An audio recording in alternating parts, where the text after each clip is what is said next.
नमस्कार, स्वागत है आपका न्यूज़ प्लस 21 में और मैं हूं आपके साथ में अविनाश चंद्रवंशी। और जैसा कि आप सभी जानते हैं कि आम बजट पेश हो चुका है। केंद्रीय बजट आने के बाद छत्तीसगढ़ के सियासी हलकों में चर्चा तेज हो गई है। सत्ता पक्ष और विपक्ष दोनों दल अपनी प्रतिक्रिया दे रहे हैं। भाजपा नेताओं ने जहां इसे सभी को लाभ पहुंचाने वाला और मध्यम वर्गीय परिवार का बजट कहा है, वहीं कांग्रेस नेताओं का कहना है कि केंद्रीय बजट में भी छत्तीसगढ़ मॉडल की गूंज सुनी जा सकती है। भाजपा के राष्ट्रीय उपाध्यक्ष और पूर्व मुख्यमंत्री डॉक्टर रमन सिंह ने बजट पर बात करते हुए कहा, यह बजट दूरगामी सोच का परिणाम है। गरीब मध्यम वर्गीय परिवार को आवास से शुरू करके महिलाओं के लिए चिंता करते हुए मध्यम वर्गीय पेशे में जो छोटी छोटी सर्विस करते हैं उन्हें 7 लाख तक की छूट की व्यवस्था की गई है। यह बजट 2047 का रोड मैप बन गया है। केंद्रीय बजट पर पूर्व सीएम डॉक्टर रमन सिंह ने अपनी प्रतिक्रिया दी है। आइए जानते हैं उन्होंने क्या कुछ कहा। बजट 2023 और इस महत्वपूर्ण बजट के महत्वपूर्ण बिंदु पे आप सबका ध्यान आकर्षित कराऊंगा। 2023-24 का बजट भारत को 2047 में एक विकसित राष्ट्र बनाने का रोड मैप है। यह बजट मध्यम वर्गीय परिवार का बजट है। ये बजट की 7 प्राथमिकताएं हैं, जो प्राथमिकता के आधार पे उन 7 बिंदुओं की ओर आपका ध्यान आकर्षित कराऊंगा, जिसे बजट में सप्तऋषि कहा गया। अमृत काल के दौरान ये हमारा मार्गदर्शन करेगी। ये 7 प्राथमिकताएं इस बजट की हैं। समावेशी विकास, अंतिम व्यक्ति तक बजट की पहुंच, अधोसंरचना और विकास, अपनी क्षमता को विकसित करने के लिए स्किल अपग्रेडेशन की योजना, हरित विकास एग्रीकल्चर सेक्टर में, युवा शक्ति युवकों को प्रोत्साहन के लिए और वित्तीय क्षेत्र। अमृतकाल के इस बजट में कोई ऐसा पहलू नहीं है जो अछूता रहा हो। हर वर्ग के लिए ये बजट बेहतर कल लेकर आया है। आज पूरे विश्व भारत की ओर देख रहा है। किस तरह वैश्विक मंदी के बीच राष्ट्र उत्कृष्ट अर्थव्यवस्था को संभाले रखा है। यह बजट मूल भावना सबका साथ सबका विकास समाहित है। 75 वर्ष की आज़ादी के बाद पहले बजट में मध्यम वर्ग के लिए अमृत काल आया है। वित्त मंत्री निर्मला सीतारमण जी ने अपने बजट का आकार, जो बजट का आकार 39.44 लाख करोड़ था, वो 39.44 लाख करोड़ से बढ़ के 12% का ग्रोथ है। ये 45 लाख करोड़ ये बजट कर लिया गया है। इसका दूसरा महत्वपूर्ण पहलू जिसका मैं सबसे ज़्यादा महत्व देता हूँ, वित्त मंत्री की हैसियत से मुझे जो सबसे ज़्यादा आकर्षित करता है, 10 साल मैंने काम किया, पूंजीगत व्यय कुल व्यय का 33.4% है। किसी बजट की आत्मा होती है, किसी बजट का सबसे महत्वपूर्ण पहलू रहता है, वो रहता है उसका पूंजीगत व्यय। जहाँ विकास के काम होते हैं, जहाँ डेवलपमेंट दिखता है सड़क लोगों का, वो पूंजीगत व्यय में 33.4% है, जो कुल व्यय पूंजीगत व्यय 10 लाख करोड़ का है। और ये देश के एग्रो स्टार्टअप के लिए कृषि वर्धन योजना स्थापित किया जाएगा। किसान क्रेडिट कार्ड के लिए 9,000 करोड़ का प्रावधान किया गया है। स्वच्छ भारत मिशन में 11 करोड़ शौचालय का निर्माण, एक बड़ा टारगेट तय किया है। 1947 छत्तीसगढ़ के लिए फ़ायदेमंद है। 1947 तक सिकल सेल एनीमिया समाप्त कर दिया जाएगा। तो ये सिकल सेल एनीमिया का प्रॉब्लम छत्तीसगढ़ में है, उसके लिए प्रोजेक्ट बना के काम करेंगे।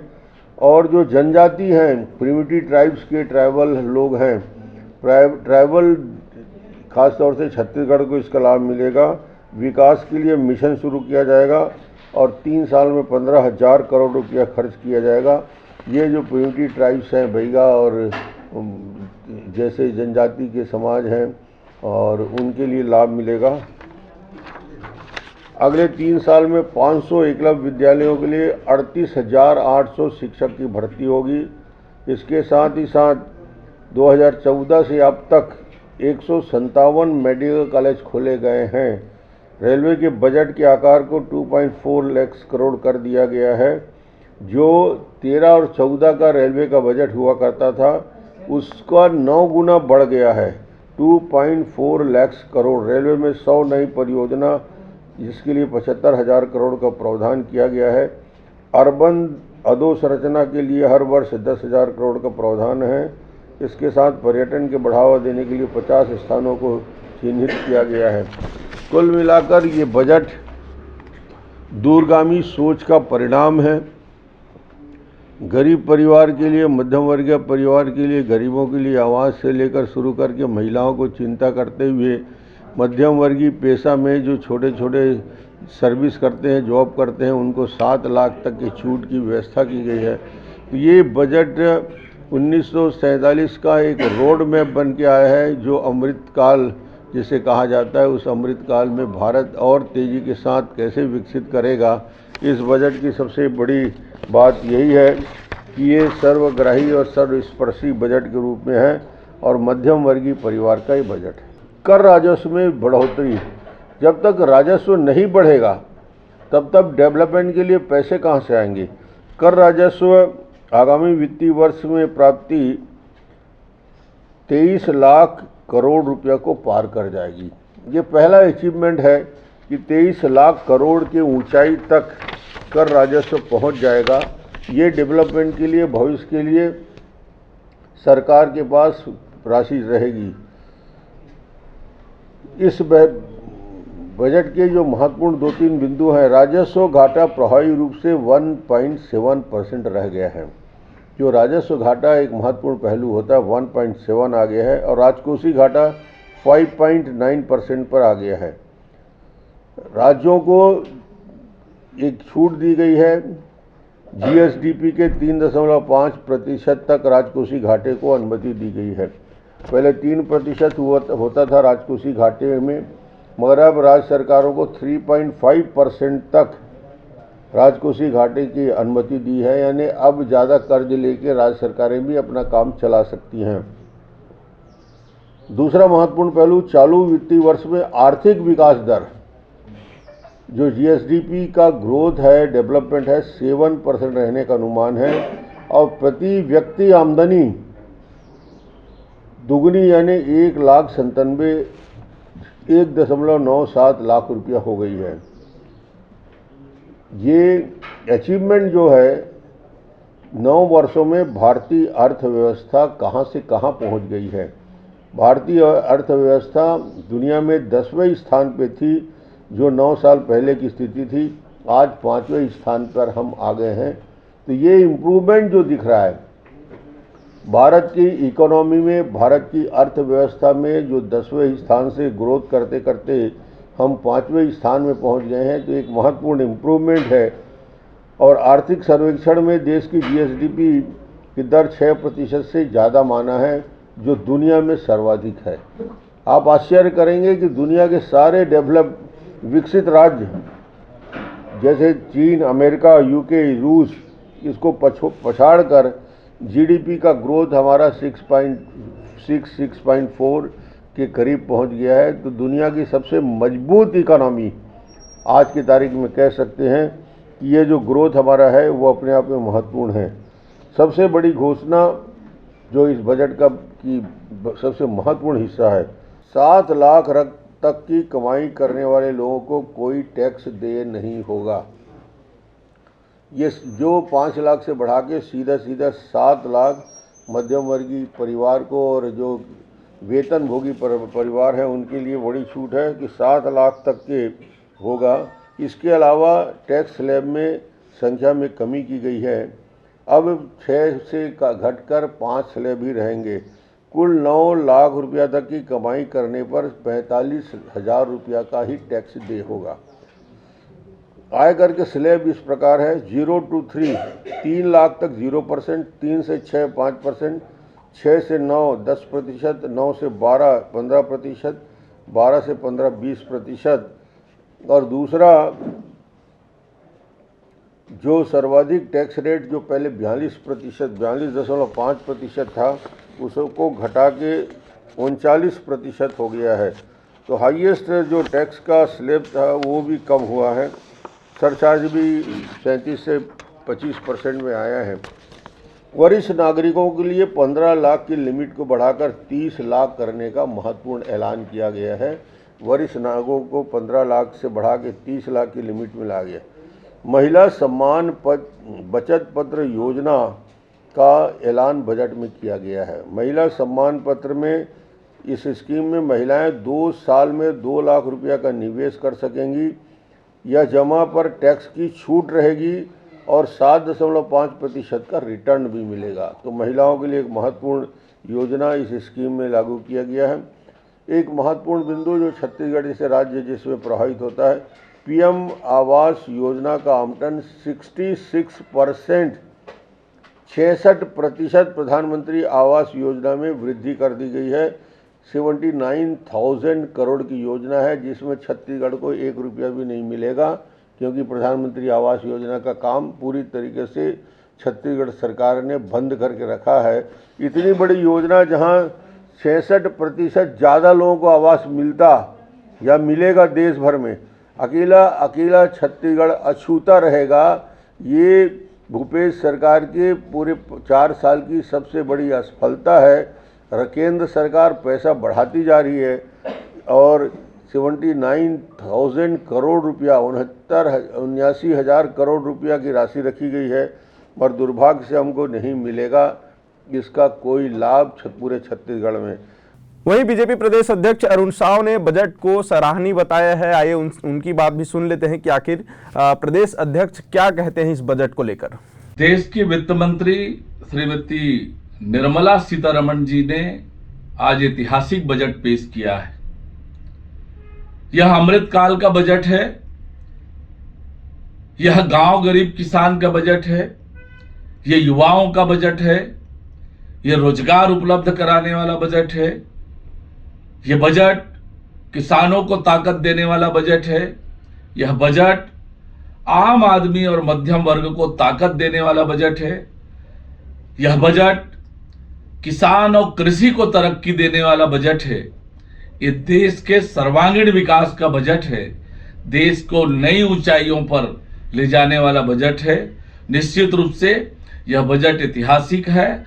हर वर्ग की तरक्की का ध्यान इस बजट में रखा गया है और निश्चित रूप से यह बजट स्वागत योग्य है। देश तरक्की की ओर आगे बढ़ेगा। वहीं बजट को लेकर राज्यसभा सांसद सरोज पांडे ने भी अपनी प्रतिक्रिया दी है। आइए जानते हैं उन्होंने क्या कुछ कहा। भारत का अमृतकाल का बजट प्रस्तुत हुआ। जब पूरा विश्व वैश्विक मंदी के दौर से गुजर रहा है, ऐसे समय पर इस अमृतकाल के बजट ने ये साबित किया है कि भारत श्रेष्ठता की ओर बढ़ रहा है और आर्थिक मंदी के इस दौर में भी भारत की अर्थव्यवस्था को पूरे विश्व ने सराहा है।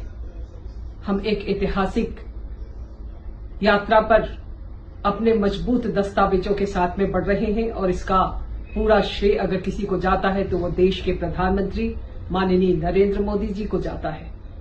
देश के प्रधानमंत्री जी ने जिस प्रकार से वैश्विक मंदी के इस दौर में अर्थव्यवस्था को मजबूती के साथ में आगे बढ़ाया है, उनको बहुत साधुवाद है। अमृतकाल के इस बजट में देश की वित्त मंत्री निर्मला सीतारमण जी ने जिन विषयों को रखा है उसमें भारत की संस्कृति का भी विशेष ध्यान दिया गया है।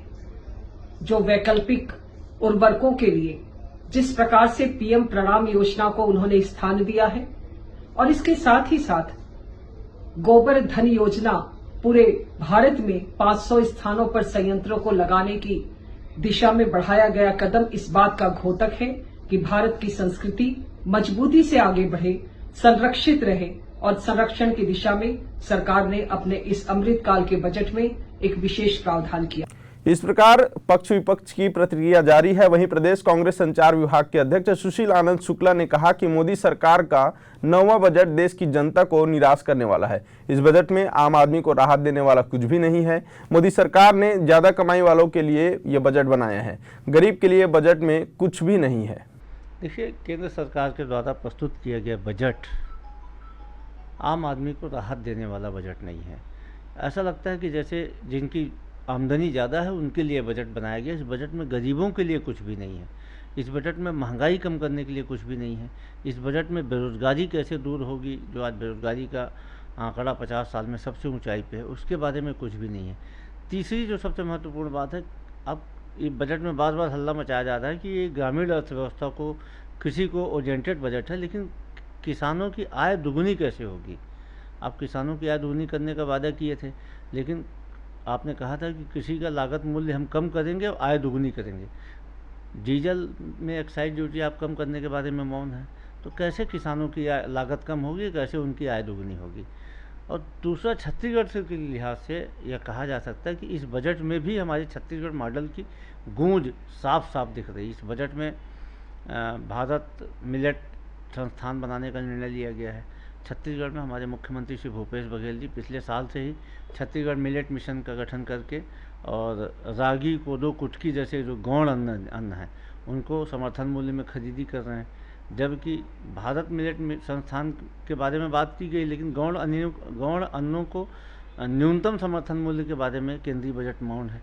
इसके अलावा केंद्रीय बजट में जो हमारी सबसे लब्ध प्रतिष्ठित योजना है, गोधन न्याय योजना, जिसके बारे में देश दुनिया में चर्चा हो रही है, उसका भी उल्लेख केंद्रीय बजट में, उसकी भी गूंज केंद्रीय बजट में दिख रही है। तो कहीं ना कहीं आप ये भी बोल सकते हो कि जो छत्तीसगढ़ का मॉडल है उसको अप्रिशिएट करने, उसको स्वीकार करने के लिए केंद्र सरकार भी बाध्य हुई है। सरोज पांडे कह रही कि ये बजट ऐतिहासिक है, सबके लिए, सबके पक्ष में। सरोज पांडे जी से एक चीज़ पूछा जाना चाहिए कि इस बजट में महिलाओं के लिए क्या है।